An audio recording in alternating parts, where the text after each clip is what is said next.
One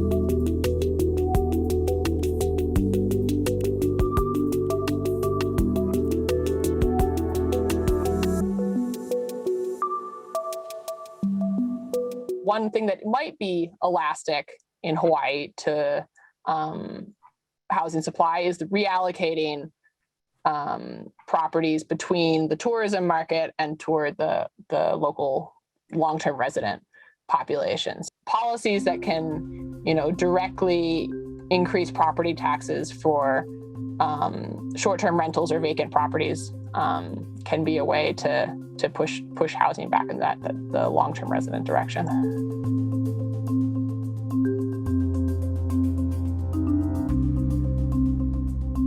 Aloha. Welcome to this conversation sponsored by the Better Tomorrow Speaker Series. I'm Colin Moore, the director of the UH Public Policy Center. Today, we're going to discuss one of the most vexing problems in the US economy, and one that is particularly pronounced here in Hawaii, the crisis of supply and affordability in housing. I think it's fair to say that almost everyone in Hawaii is struggling with the cost of housing. And this same dynamic is playing out in urban real estate markets across the country. The result is cramped living conditions, worsening economic inequality, the need to work multiple jobs, and of course, household instability. It's a problem we have to fix, but there's a lot of disagreement on the best remedies. That's why we're pleased to welcome Stanford economist Rebecca Diamond today. She's one of the brightest minds in the field. She's published on a wide range of topics related to economic inequality, housing, and the effects of policy design. Okay, Rebecca, thanks so much for being here with us this morning. First, let's outline the scope of the problem, both in Hawaii and nationally. What metrics tell us that we're in a bad place, and where specifically are housing markets most troubled? The difference in affordability across space in the US has really exploded. So the most expensive city and the cheapest city were much closer in affordability in 1970, whereas now the difference between living in, the Bay Area or, Hawaii or New York is just astronomical compared to a small town in a rural part of the country. So that just divergence is making affordability on people's minds because they can see other parts of the country that look a lot cheaper. And on top of that, we've had this slowdown in migration where people used to move across states and across counties at a much higher rate than they are today. So if you look at Hawaii, I think Hawaii is a little bit even of an outlier in some of these metrics. So I have some slides here that we can pull up to just give a couple rough graphs showing what's going on here in terms of affordability differences. So the first slide is looking at what share of people are still living in their state of birth when they're adults. So the blue line there is showing for every other state but Hawaii, that's been relatively stable over time. So about 62% of people live in their state of birth, where Hawaii has gone through this sort of big shift where in the 1980s, almost 70% of people born in Hawaii stayed there as an adult, where today that's fallen to just over 55%. So there's been this, relatively large outmigration of people that are initially born in Hawaii that we're not seeing in the rest of the country. And, that there could be many reasons pushing those, initial residents out. But if you look at the next graph here, you can see that on the graph on the left, it's looking at how affordable in terms of monthly rent are the people that choose to stay in Hawaii paying versus the people that are from Hawaii but move away. And you can see more recently this gap opening up where the people that move away are now paying about 10 or 15% lower monthly rent wherever they live in the rest of the country than the people that choose to stay in Hawaii. So it looking like, maybe in 1980 and 1990, that outmigration wasn't so much about affordability, but today it really seems like the outmigration is, suggesting that they're looking for a more affordable place to live. And it really seems more about affordability as opposed to local labor market conditions. So the graph on the right there is comparing the incomes of people that were initially born in Hawaii between the ones that stay in Hawaii versus the ones that move away. So it looks like the labor market opportunities are pretty similar to the people that stay versus move away, but those that move away are able to find more affordable housing. So affordability in Hawaii seems like an increasingly strong force and could be contributing to some of this outmigration of people that initially grew up in Hawaii but live somewhere else. So I think this highlights that Hawaii is facing a pretty strong housing affordability crunch. And I think that data confirms what a lot of folks who live here feel and their own anecdotal stories. If I could just turn back to the national picture for a minute. We know that economic growth over the past 2 generations has benefited mostly those at the top of the income scale. And this is, and efforts to alleviate inequality, of course, are gaining momentum. But in your opinion, how much of a role does housing play in contributing to general inequality in America? So it's sort of an amplification force. So I have a couple more slides here that I think illustrate this nicely, which comes from a new paper that I've actually been working on that is basically collecting data in addition to earnings differences across space, but also consumption differences, meaning how much, groceries and housing and gas can you really afford at the end of the day, looking at differences in local prices. So I have this first graph here that's comparing, is on the vertical axis, we're looking at earnings differences for 3 different skill groups. Those with a college degree, at least a 4-year college degree on the left, so our highest skill group. And then we have middle skill, or people with a high school degree but don't have a 4-year college degree. And then on the right, we have our lowest skill group, which are people who haven't finished high school.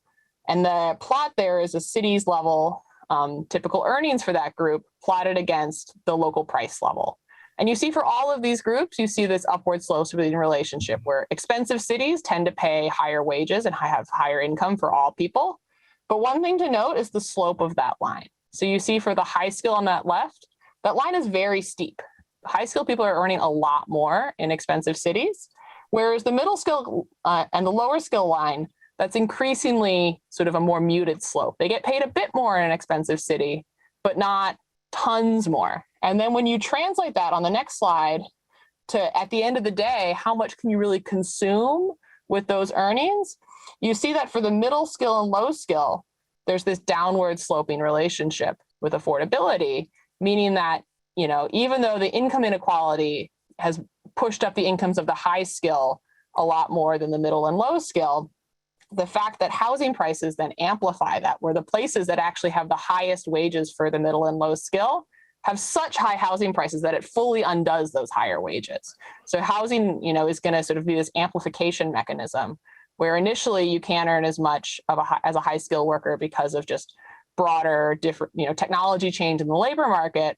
But then if you actually try to move to the city that's going to pay you the most, it's actually going to not be the best city in terms of consumption and sort of true real inequality of what you actually consume at the end of the day. So housing is an amplification mechanism, and because housing differences across space have also gotten bigger, that also sort of means that the amplification mechanism is an increasingly important driver. Thanks, Rebecca. We're going to talk more about some specific remedies to these problems in a minute, but at the highest level of abstraction, what principles should guide policymakers as they try to increase housing affordability? Are there some just general lessons that you've taken from your research? Yeah, so I think one of the driving home sort of central forces contributing to a housing affordability issue is that housing is usually regulated at the very local level. So cities can set regulation policy, towns, but that comes with the fact that cities and towns really focus on the costs and benefits just within their town. And the thing about building housing is that housing construction comes with benefits for some and costs for others. So more density can mean more traffic, more density can mean more pollution because more cars. More density can also just change the vibe of your neighborhood. If you live in a more rural area, it's sort of a pretty different feel than if you build a large apartment building. But those sort of downsides of building more affordable housing tend to be geographically quite concentrated. It's really right next to that development where people really have this salient, strong focus on all the downsides.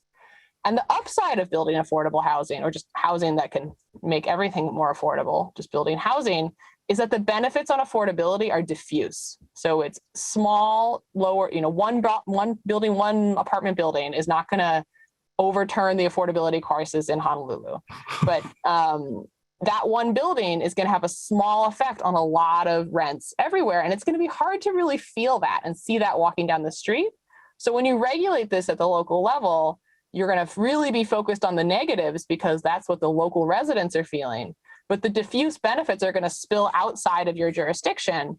And then as a policymaker, when you're listening to your constituents, it's hard to really sort of make the choice that's in the best interest of society, where you're trying to help the people that have elected you. So you have this kind of mismatch.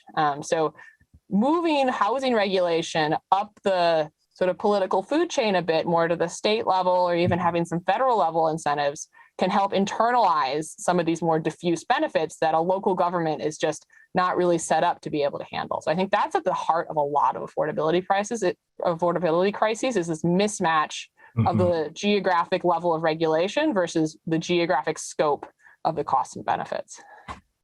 Well, I think this is a good time then to talk about some of these national solutions. You hinted at that there might be some, I think, coming from the Biden administration. But let's start with a bit of history.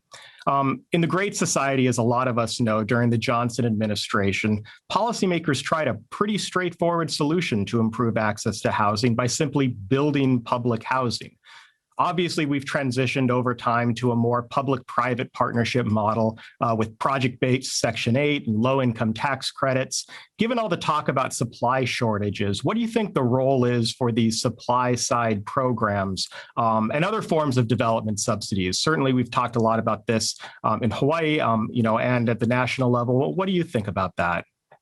So I think supply side subsidies set up in the right way could be very effective. So right now we have a lot of supply side subsidies, such as you said, project-based Section 8 or the low-income housing tax credit, which sort of target specific buildings deemed, eligible or kind of selected to get access to these funds, where other buildings that maybe sort of fit the statutory criteria, but there are just not enough funds to go around.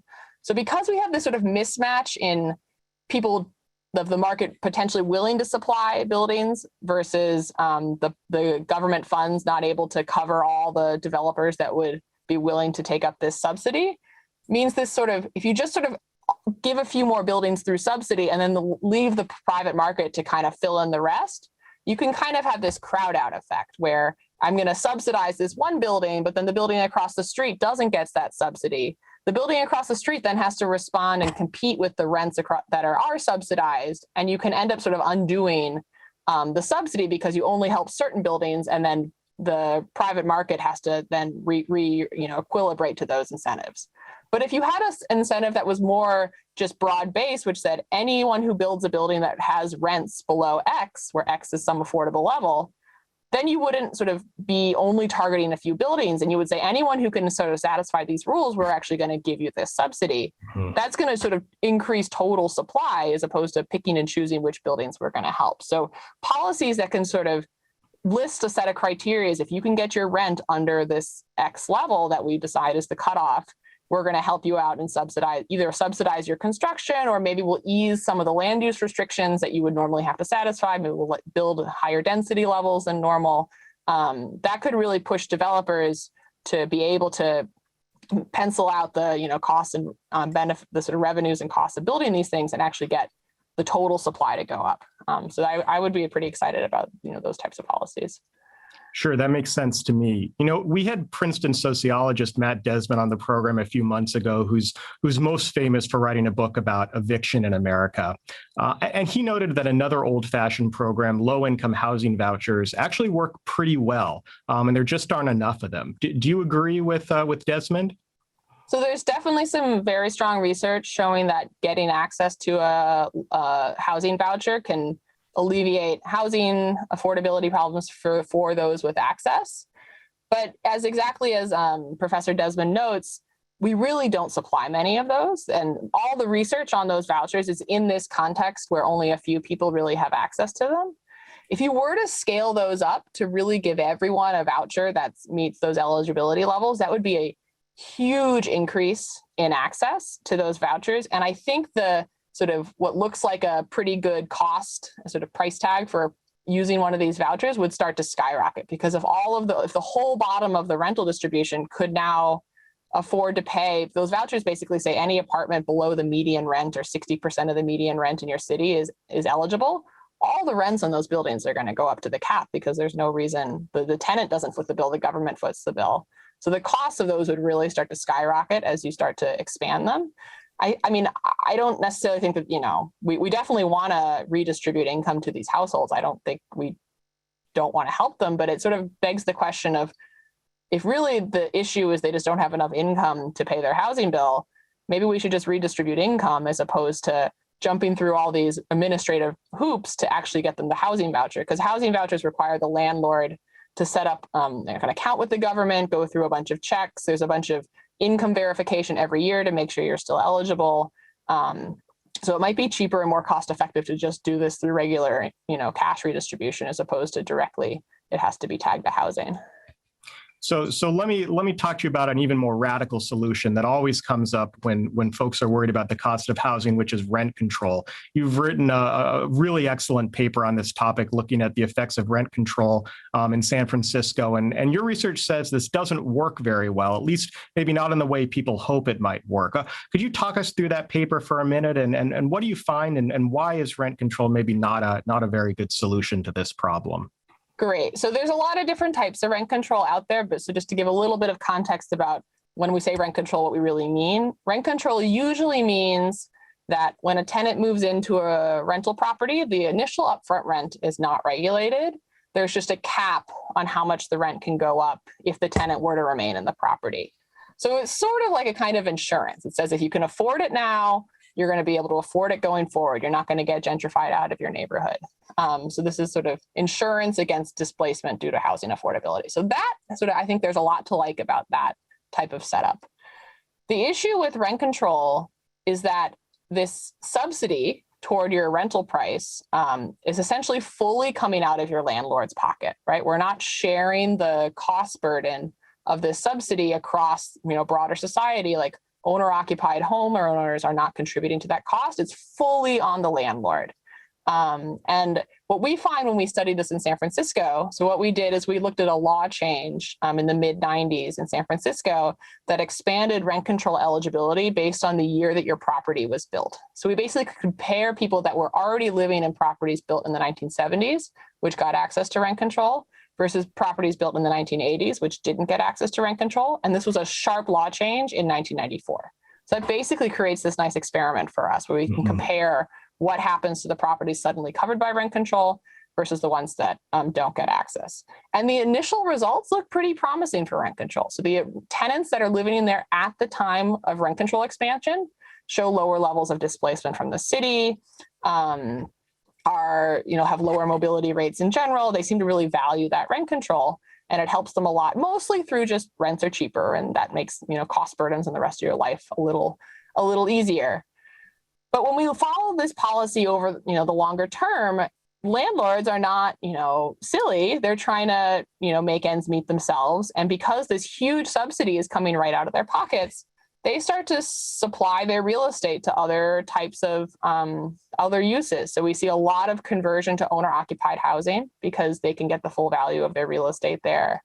And we see just a decline in supply of rentals. And basically over the long run, this initial benefit to the initial tenants is fully undone because the supply of rental housing goes down so dramatically. We find it declines by about 20%. That pushes up those upfront rental prices so much that the sort of future tenants are not going to benefit, even though they get this sort of guarantee the rents are not going to go up. They're paying more money up front than they would have. So what rent control kind of does is it benefits the tenants that live there when the law changed at the expense of the future tenants that will live there in 10 or 20 years. So that sort of seems like it's a little bit like a Ponzi scheme. You sort of benefit now, you're stealing money from future people because they don't get to vote in the election of should we have rent control, and you're benefiting the current tenants. You could maybe think of it as a Band-Aid, and maybe it's maybe not going to ruin the housing market overnight, but very 5, 10, 20 years later, it's really going to cause a big even further supply shortages and make affordability even worse. So I mean, that highlights that the issue is not so much we might want to supply some kind of insurance against getting displaced from your neighborhood, but putting the landlords to pay that full tax and put the full cost burden on this sort of narrow set of the population, suggests that maybe there are other ways to raise that revenue, maybe through more of a broader property tax where everybody chips in a little bit, as opposed to just landlords having it come all out of their pockets. Might be a more efficient way to produce those subsidies. Sure, I think that's a really good way to look at it. Let me ask you a little bit about zoning, because this is another issue that's come up. It's particularly come up in the context of your state of California, but it has here in Hawaii too. One aspect of President Biden's infrastructure plan is to encourage municipalities to end restrictive zoning and land use practices. This isn't a new idea, of course, but similar attempts in the past have either been timid or often they've been blocked for political reasons, most famously. How would you design this bundle of carrots and sticks necessary to change the behavior of local municipalities? I mean, you made reference to this before, and this is a really difficult political problem. But what are the best ideas to solve this, which often seems to be the hardest nut to crack when you're trying to change policies around restrictive zoning? Well, I think the way I think about it comes back to those geographic dispersion of the costs and benefits. So the benefits of ending restrictive zoning are, diffuse affordability for, lots of people even that are currently outside of that jurisdiction, right? The people that are priced out of your neighborhood are by definition not in your neighborhood and don't get a say in your local zoning codes and meetings when they do elections. So state level or federal level subsidies, if you can sort of say, I'm going to transfer you more revenue, get more infrastructure spending in exchange for producing certain amounts of affordable housing, could be the way to either end land use restrictions per se, but even if you just targeted it at certain affordability thresholds, you could say, I'm not going to tell you exactly what regulation you need to do, but if you can produce affordable housing, however you do it, we're going to transfer you revenue. So that sort of realigns the geographic costs and benefits. You also could do this through the state system, right? If your state is a state that relies on income tax as one of its key sources of revenue, to get access to some of that income tax revenue, it might be, tagged to metrics of supply and affordable housing in your area. So then you could even be an area, that says, I'd actually prefer to keep my restricted zoning, but I'm just going to turn down these extra money from the state, which can be a way to sort of solve some of these political battles, because if you just decree we're going to end land use restrictions in a very, forced upon way, and every town is going to have to satisfy them, you're going to get a lot more pushback than saying, well, you're feel free to not satisfy the land use restrictions, you just don't get these extra subsidies. So you can opt in or opt out. Let me ask you a follow-up from someone in the audience. This comes from Hawaii State Senator Stanley Chang, who wonders if there are any jurisdictions that have successfully ended housing shortages by replacing local level land use regulation with state level land use regulation. Can you think of any examples, or is this something that we hope will happen but hasn't happened yet? So I think a couple of things there. I wouldn't ever, want to say you want to go all the way to the state level where the local area has no control. It's just you might want to have some state level policies that incentivize either certain types of buildings can override local land use, or you get some extra funding from the state if you override local land use. So I don't think we'd ever want to consider just handing everything off to the state. And I don't know of anything that's put everything up at the state level. But you want sort of a mix of like local control, because there is some benefit to local control, which is that the local area actually knows the nuances of what's going on locally, which the state or federal government might not be as well attuned to the local issues. So that's why you want situations where you can have state level carrots and sticks in combination with the local area to be able to tailor land use to how it sees. And one other point there I wanted to make is, this is a somewhat new issue. If you went back to like 1970, the idea of like zoning and local land use having so much power just didn't exist. So areas would just sort of built what they want. Yeah, they might have some zoning rules, but they were pretty loose. It was more like, let's not build a factory next to next to like a nursery school because we don't want to have, pollution for our kids. But this idea of having like a heavy hand and minimum lot sizes and exactly the type of buildings and the height restrictions, that's a much more recent phenomenon. So the fact that we haven't seen it partially is due to the fact that this is a relatively new problem. We've got some questions here that are sort of generally about progressive income redistribution. So let me just see if I can ask this as a bigger question, which is, How much do you think progressive income redistribution, things like the new child tax credit, even minimum wage, can mitigate the housing crisis without specifically targeting the housing sector? These, of course, aren't direct housing policies, but can they help alleviate this problem, do you think? So I think one thing that I would be interested in seeing is pegging the amount of tax credit or income redistribution that you get to local price levels. Because right now, a lot of stuff is just purely federally set. So there's just a hard dollar value regardless of where you live. And exactly in the graph I showed you before, if you're a low income person in California, you're probably actually earning more than you would if you lived in Arkansas, just because our labor markets for the exact same type of skill just pay you a bit more. But at the same time, then you face these higher housing costs. So you don't actually have more at the end of the day, but your nominal income is this higher dollar value. So that kind of works against you when you have these federal policies that are just in hard income thresholds. So if you have to earn less than $75,000, that's like California has just put out a stimulus bill where the cutoff is $75,000. That's why that number is on my mind. But depending on where you live can determine whether you're above that cutoff or below that cutoff. And that sort of seems like, a little bit unfair. If you're in the most unaffordable housing market, you might be ineligible for these programs because your nominal income is higher than it would be. So tying some of this to local price indices could be a way to redistribute it in a more targeted way. Thanks, Rebecca. I want to turn the conversation now a little more to local solutions. And so let's bring this back to the state and municipal level. In your opinion, are there specific regulations that are playing a role in constricting housing supply and hindering new development? And here I'm thinking about things like parking regulations.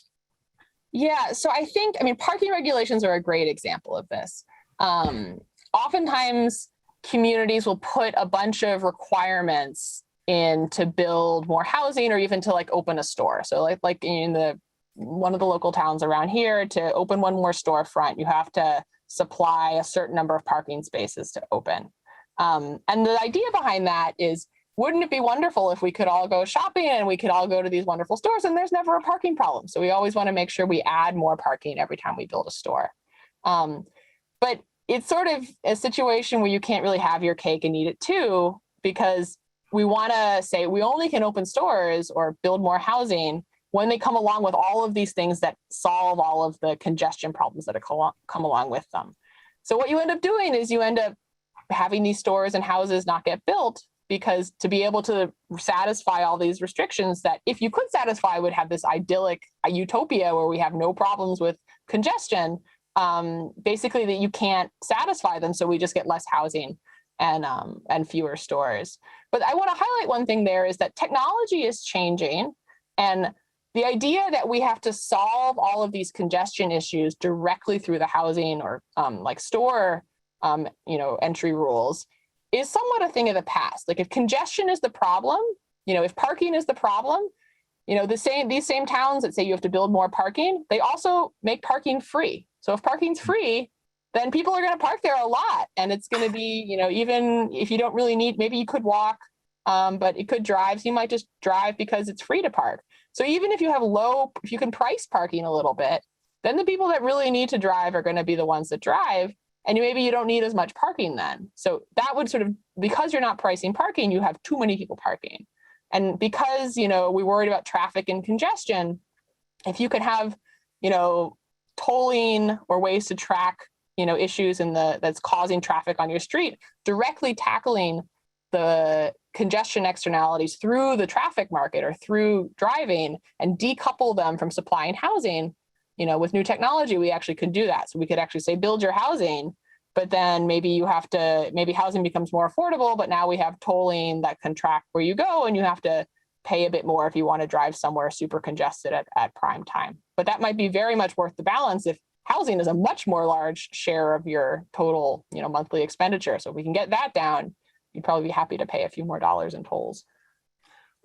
What do you think about Professor Ed Glazer's proposal to condition infrastructure spending on local government's progress on relaxing restrictions on housing development?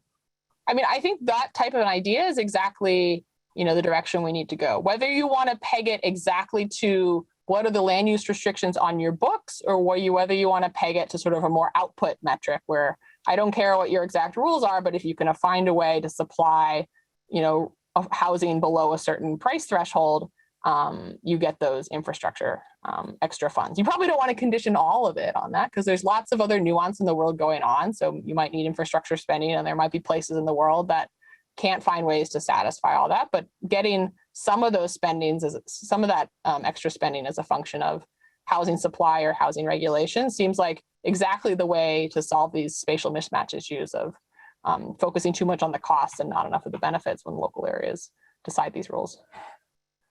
Do you have any thoughts on what people sometimes call inclusionary zoning?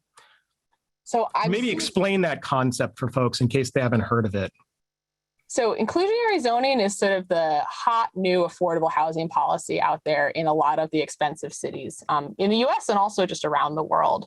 I'm super personally interested in inclusionary zoning because we actually don't know much research-wise. It's one of the things I want to study in my research, but we just don't have a lot of systematic, clear evidence about how to run this policy. But just to give a little description of what this is forcing developers that build market rate housing to set aside a share of their apartments to be rented at below market rates to income eligible tenants. So maybe there's a new luxury apartment building going up in your neighborhood, 10, 20% of those units, depending on which part of the country you're in, are going to have to be set aside and rented at below market rates. And I think the policy is new. So on the one hand, we actually haven't had a lot of most affordable housing is not inclusionary zoning because, most housing is old housing in the US. And then even the new construction that we have had, only, 10% of it or so is inclusionary zoning, this sort of set aside stuff. So it's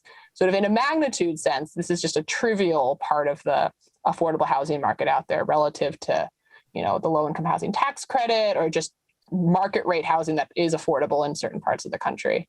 But the way to think about inclusionary zoning is it's really this trade-off with taxing developers in exchange for reallocating some of these units to the low income population. And I think getting that tax right is super important. And we just don't know much about, should we be setting aside 2% of those units to be affordable? Should we be setting aside 40% of those units to be affordable? And all of this comes down to the bigger the tax, the bigger share that we force to be set aside, the bigger the tax on the developer is to build housing. So obviously, if we taxed 100% of those units to be affordable, no developer would ever choose to build because you would lose money. There would be no way to cover your construction costs. But if we set aside 0% of those, not many, housing units would actually get, distributed to the low income. So the question is, what number should that be? And in different parts of the country, you see that number all over the place, and it's been going up over time. And like in the Bay Area, this number is going up. In Boston, it's going up. In New York, it's going up. And developers are saying, and I've talked to a number of developers here that say the current number in San Jose, California, is so high that unless rents can go up a lot more, we can't cover our costs. Right. And even if these super expensive rents that San Jose already has are not high enough for the developer to find it, even cover their costs to build. So I think we have to think pretty hard about what's the right trade-off. It's taxation versus redistribution. It's the standard public finance taxation. If you tax incomes too much, people won't supply their labor, but we do need redistribution. And I would love to know if that number should be 2%, 10%, 15%, something I would love to study and I'm working on myself, but I don't have an answer yet. Sure. I hope we'll look forward to some of your future papers about that. I want to ask a question that's kind of generally about housing elasticity, because we've got a few related questions from the audience. So the ability of the market to respond to increased demand by building new housing. And I think it's fairly safe to say that here in Honolulu, we have one of the least elastic housing markets in the nation, partly because of our regulatory environment and partly because of the Pacific Ocean. There's not a whole lot of room to build. I'm wondering if you could outline some of the consequences of what you see in your work, and also, more importantly, what reforms could be more successful in that regard in supplying more housing. So yeah, Hawaii sort of has the double whammy of there's sort of two big factors that affect housing supply elasticity. One is land for development, which if you're surrounded by ocean, is just not going to be developable land. And the other one is a more, flexible one, which is land use regulation. But Hawaii has one sort of unique feature about it, which I think could add to this margin of housing supply elasticity, which is you're a tourist destination. So many parts of the country don't really have a trade-off of should this land be supplied to local residents or should it be supplied to the tourism industry. So potentially one thing that might be elastic in Hawaii to housing supply is the reallocating properties between the tourism market and toward the local long-term resident population. So I'm sure you guys have had issues with Airbnb. Airbnb pushes things the other direction, right? It's an easy way to turn long-term rentals into short-term vacation rentals. But even before Airbnb, second homes of people living in other parts of the country are a non-trivial share of the Hawaii housing market.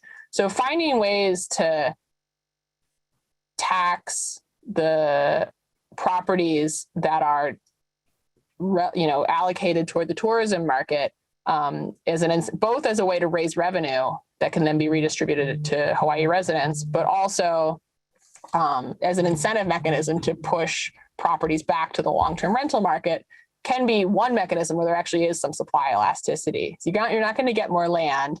And we just talked about all the tricky reasons it is to overrule housing affordability, overrule local land use regulation. But policies that can, directly increase property taxes for short-term rentals or vacant properties can be a way to push housing back in the long-term resident direction. We only have about 2 minutes left before we move on to Carl Bonham. So let me just ask you a final big picture question, which is, as you know, Hawaii and all states have finite dollars to devote to this massive problem. And you made reference to a few policies, but in your opinion, what are some places where state and county governments can really move the needle here? And maybe more importantly, especially given your research on rent control, what are some policies we should definitely avoid? I mean, you want to treat the problem and not the symptoms. So if the issue is lack of supply, you need to find policies that can increase supply in a way that's politically palatable and actually can get passed. Rent control is treating the symptoms. You want prices to be lower, so we're just going to decree them to be lower and let the market respond. So state level policies, Hawaii is already not a huge state, so it's not wildly different than like what California decreeing statewide stuff is really different than the Bay Area, just because we have such a huge vast population to redistribute between. But still in Hawaii, the state is going to have more of a eye toward the broader effects across all of Hawaii. So policies that can harness the costs and benefits, that can see the costs and benefits are where you want to focus, and also potentially to use incentives and subsidies as opposed to just decrees that we're just going to take away your local control can also potentially be a more political, palatable way of getting these policies done. But the main thing is you have to treat the disease, not the symptoms. Thank you so much for your work and insight, Professor Diamond. It was so great to speak to you this morning. Now I'm going to welcome my colleague, Carl Bonham, who heads up UH's economic research organization, popularly known as UHERO, which has come to play an increasingly vital role in economic forecasting and leading research into specific economic challenges. Welcome, Carl.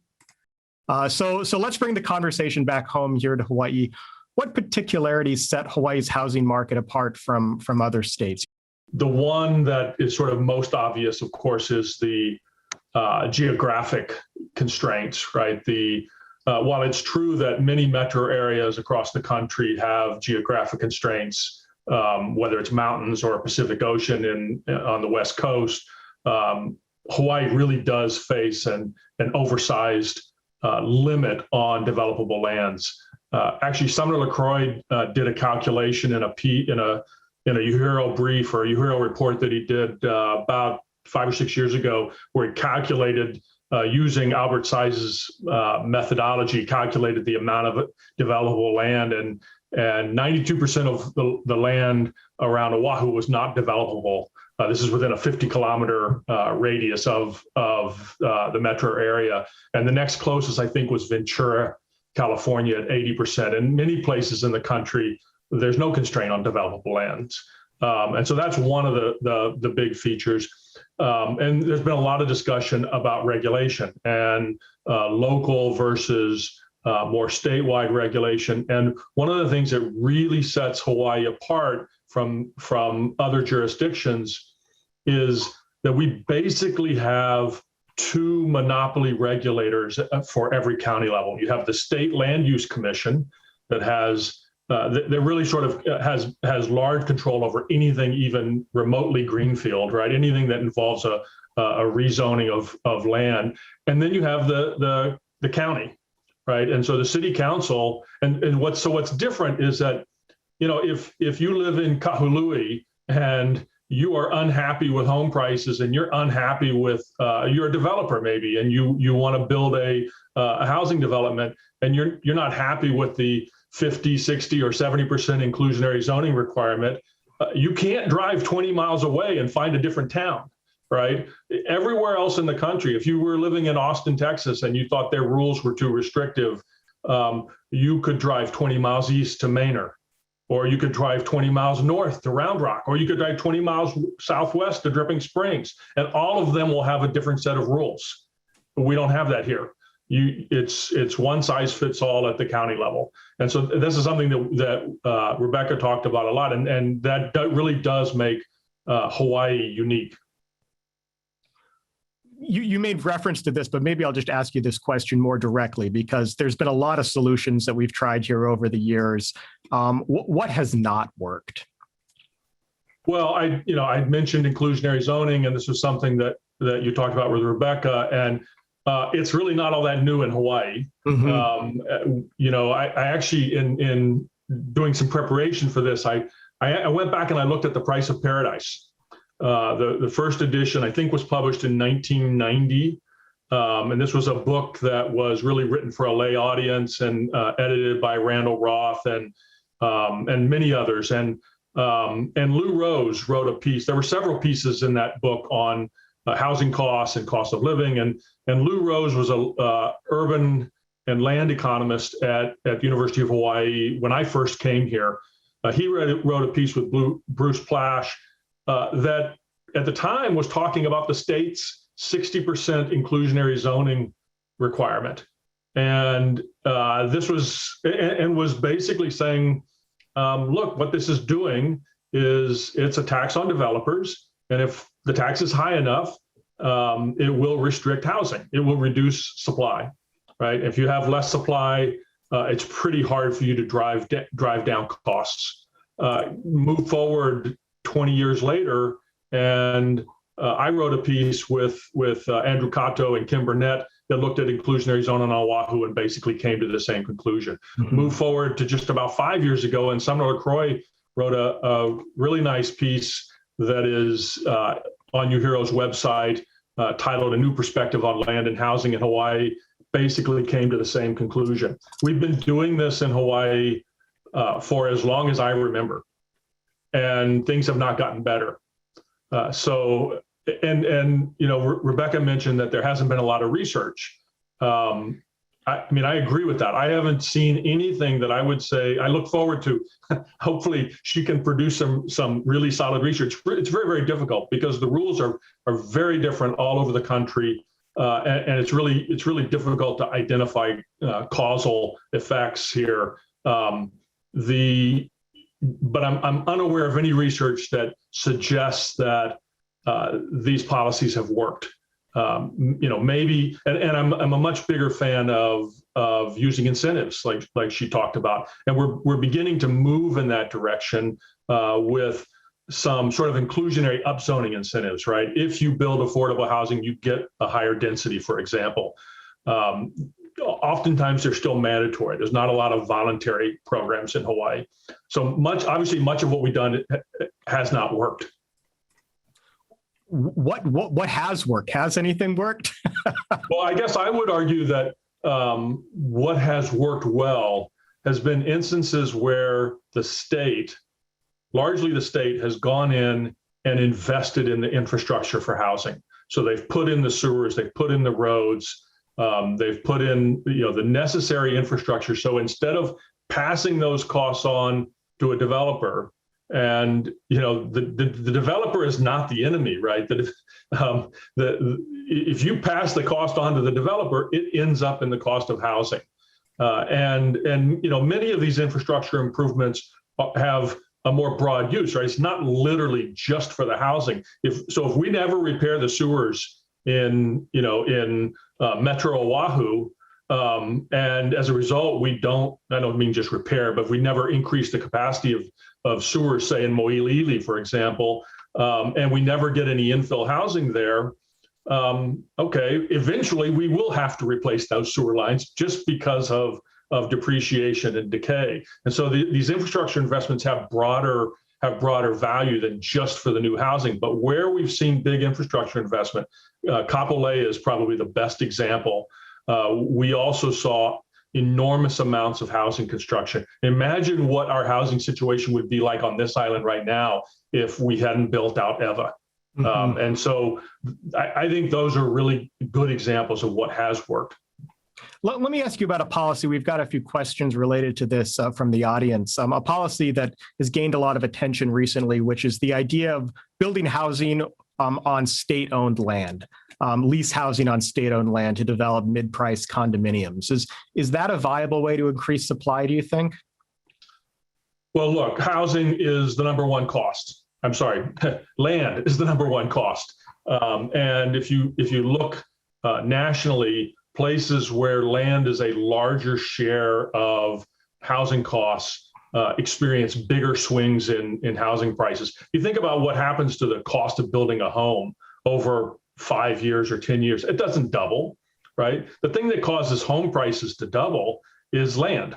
And so anything that we can do to sort of increase the availability of land and entitled land can't hurt.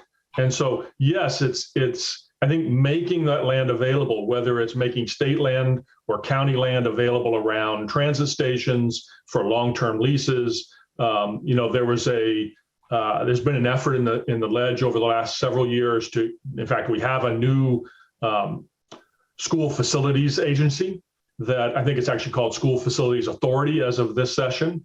And there's a potential there for leasing lands on, say, formal school properties for housing. All of those things have to be looked at, and I think they are viable. Whether or not it involves the state trying to build housing themselves, that's a more complicated issue, and it's not clear to me that's the best approach. Thanks, Carl. All right, we're almost out of time, but I just want to ask you, is there anything missing from the conversation? Just an idea or something you wish people were talking about and they're not? Well, we often don't talk about the incentives. We don't talk about support, income support, as opposed, right? This is a two-sided problem. I mean, housing is expensive because housing is expensive, but it's also expensive because people simply don't have enough income.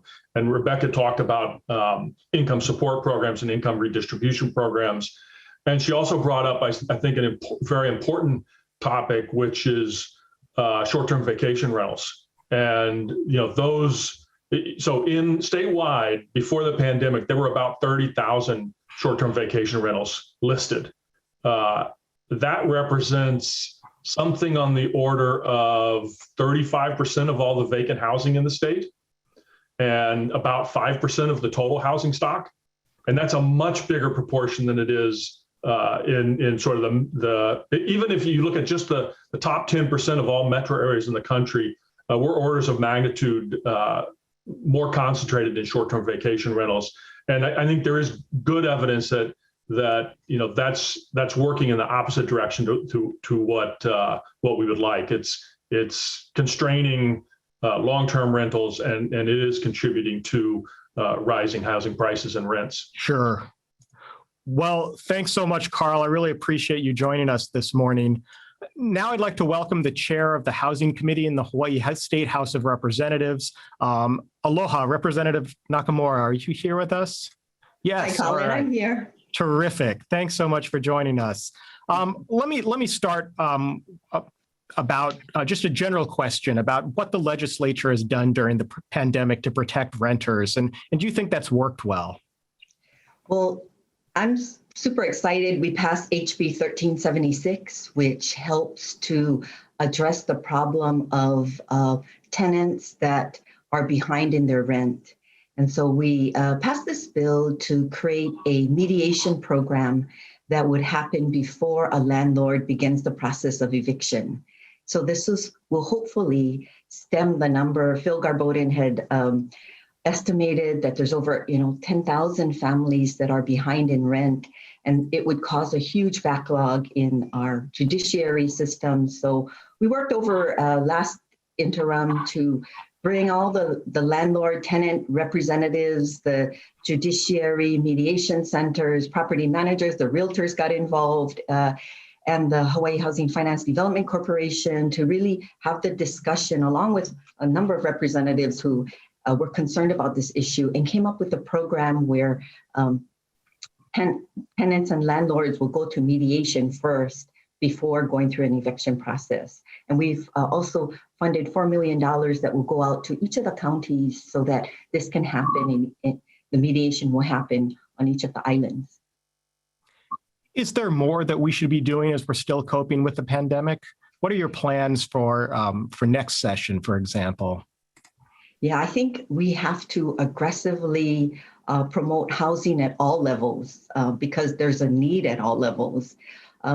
But especially for government, we need to focus on the affordable housing. And we did it this session, and last 5 years that I've been in office, the legislature has been super aggressive about putting in monies into two main sources of funds: the dwelling unit revolving fund, which helps to fund infrastructure so that affordable housing can be built, and then the rental housing revolving fund, which helps all developers make these projects pencil out in hand with the low-income housing tax credit program. So we have put this last session close to $100 million into these two funds, which is a very big departure from before 5 years before, where the legislature is putting $10 to $20 million. So we are aggressively putting monies into these funds that help nonprofit housing developers and private developers build affordable housing. We have a question here from the audience about homelessness, and I want to give you a chance to answer that too, because of course that is related to housing. What programs to alleviate homelessness would you like to see enacted? I mean, obviously the state has been working on this problem for years, but is there something you'd like to persuade your colleagues to support that they haven't yet? Well, I think we were very, in this very tight budget, we set aside $14.3 million for various homeless programs that are working. Housing First is one of the programs. The rapid rehousing, family assessment centers. These are all programs that are going out to the nonprofit organizations who are delivering services to our homeless population. We need to be doing more of it, but ultimately we need to create more affordable rentals for this group. And we need to provide not just the rentals, but the services, the wraparound services to address some of the needs, whether it's substance abuse treatment, mental health treatment, just financial literacy, all of the wraparound services to make sure that the homeless that get into these rentals can stay and be successful renters over the long run.